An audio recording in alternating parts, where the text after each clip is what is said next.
தமிழ்நாடு அரசுக்கும் ஆளுநர் தரப்புக்கும் மோதல் இருக்கு அப்படிங்கிற ஒரு கட்டமைப்பு உருவாக்குறாங்க. இது வருத்தமா இருக்கு அப்படின்னு அவங்க செய்தி வெளியிட்டு இருக்கிறாங்களே, அந்த மாதிரிலாம் எதுவும் கிடையாது. ஒரு நல்ல எண்ணத்தோட கல்வி தொடர்பாக, தொழில்துறை தொடர்பாக ஒரு ஆலோசனை கூட்டம் வைக்கிறோம், அவ்வளவுதான். ஏற்கனவே திட்டமிட்டபடி இது மோதல் இல்லை.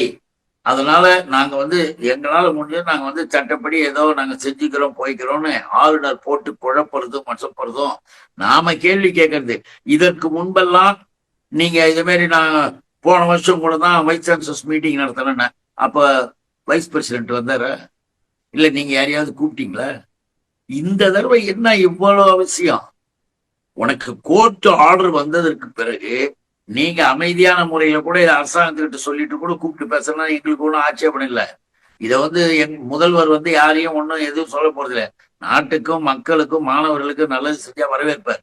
ஆனா நீ போற பாதையை பார்த்தீங்கன்னா அவசர அவசரமாக கொண்டு வர்றது, திடீர்னு அப்படியே போறது. என்னமோ தங்களை இந்தியாவில நாம இன்னொன்னு கேட்கிறோம், புதிய கல்விக் கொள்கை மக்கள்லாம் மாணவர்களுக்கு புதுசா சொல்லணும், இன்னைக்கு இருக்கிற கல்வி நிலையை உயர்த்தணும்னு நீ உனக்கு என்ன வந்ததுன்னா, உன்னுடைய ஆட்சி நடந்து கொண்டிருக்கின்ற உத்தரப்பிரதேசம், பீகார், ராஜஸ்தான், ஹரியானா போன்ற பகுதிகளில் மிக மோசமான கல்வி நிலை இருக்குதுன்னு உன் கவர்மெண்ட் ஆய்வு தான் சொல்லுது.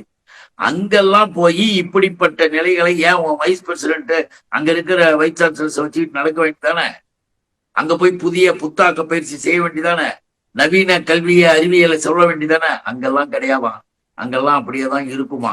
ஆனா கல்வியில இந்தியாவிலேயே முதன்மையான ஒரு நிலையில் இருக்கிற தமிழ்நாட்டுக்கு இவர் இந்த பயிற்சி எடுக்க போறாராம்.